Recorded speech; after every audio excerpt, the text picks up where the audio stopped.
Oke teman-teman, kali ini saya akan membahas drone low budget, yaitu Darwin FPV yang telah saya tambahin GPS biar bisa GPS rescue sewaktu RX loss. Nah, ini penampakannya teman-teman. Ini kardusnya. Nah, ini yang sudah jadi seperti ini.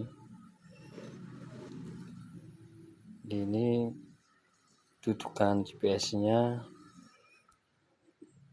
pakai 3D print, saya pesen ini 3D print seperti ini. GPS-nya pakai HGLRC ini. Terus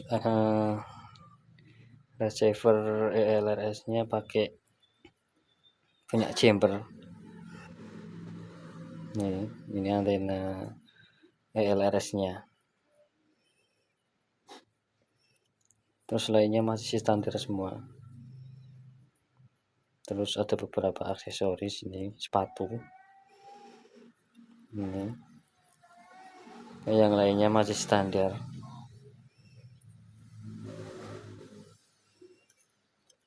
Tadinya pakai 3D print ini yang pertama, tapi ternyata terlalu besar. Intinya terlalu besar. Ini sempat saya kikis karena pas ditempel ini propellernya tipis sekali, hampir mengenai dudukan GPS-nya. Akhirnya ngeprint lagi yang baru, yang ketebalannya dikikis sehingga lebih tipis, nggak ketebalan, sehingga ini propellernya masih aman. Ini masih aman. Bawaannya aslinya pakai ini aslinya dudukannya pakai ini. Terus antena bawaannya yang model seperti ini. Ini saya ganti antena pakai HGLRC long range hammer mini. Ini penampakannya seperti ini.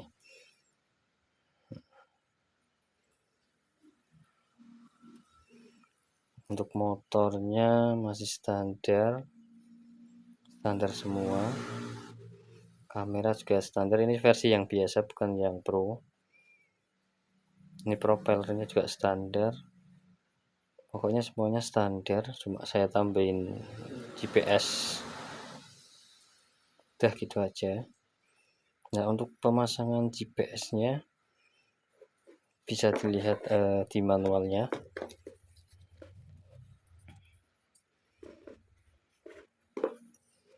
Nah, ini manualnya.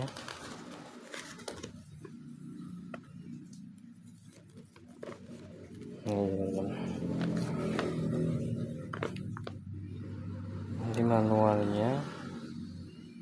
Nah, ini ada TX-RX1 di sini. Terus TX2-nya di sini.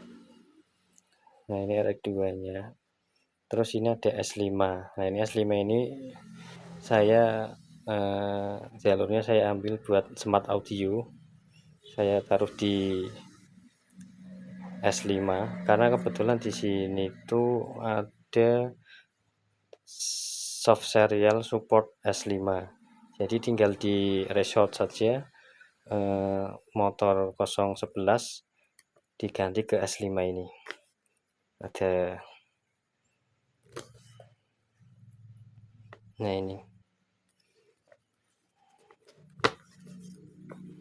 PP3 can be resort to soft serial for smart port. Nah, gini. Nah, terus untuk ELRS saya taruh di TX1, terus GPS masuk ke TX2. Nah, jadi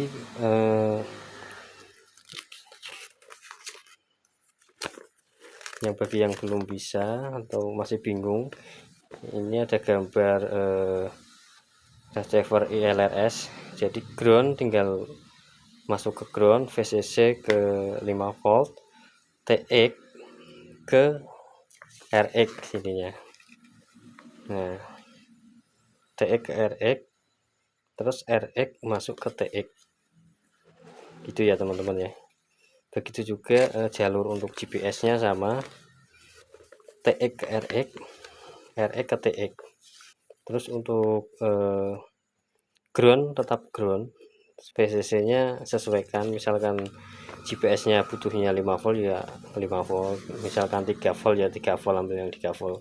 Di sini kalau misalkan 3 volt ada jalur ini S-bus 5 volt bisa dipakai, 4,5 volt. Ini ground, misalkan butuh yang tegangannya 3,3 volt bisa pakai. Terus di sini juga ada ground, terus sini ada 5 volt juga bisa dipakai yang kosong. Jadi ini UART 12 atau TX RX1 dan TX RX2 sudah kepakai semua, yaitu yang TX RX1 buat ELRS dan yang TX RX2 buat GPS.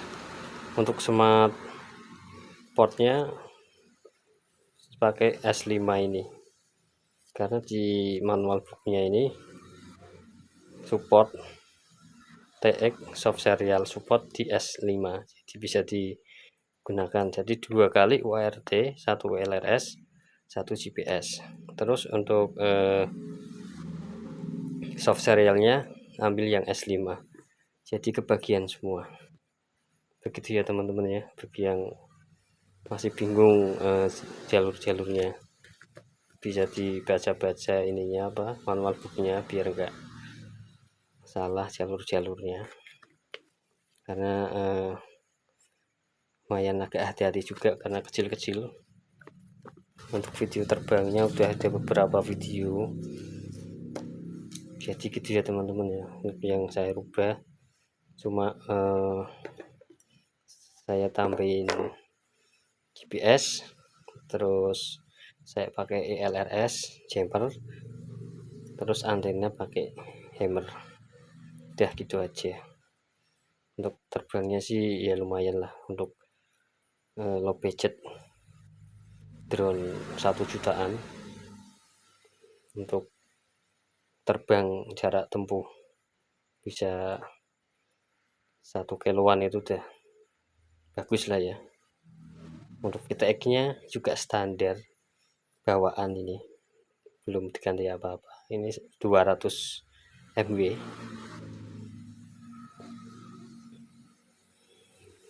Terus baterai saya pakai ini,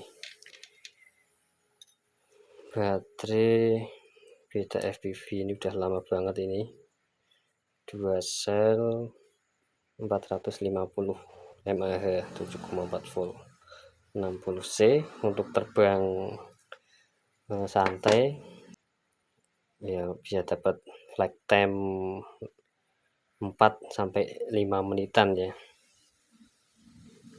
Jadi kalau untuk misalkan kita terbang 1 kilo itu, untuk 1 kilonya itu 1 menit sekian detik gitu. Untuk PP nya itu berarti butuh 2 menit sekian. Kalau pelan kecepatan 30 meter per second, lambat banget sih ya, nggak bisa cepat. Drone-nya kan kecil ya, jadi lumayan irit baterainya. Ini 450 mAh itu 4-5 menitan Mungkin kalau mAh-nya lebih besar 650 mAh atau 850 kali ya, kegedean kayak kalau 800.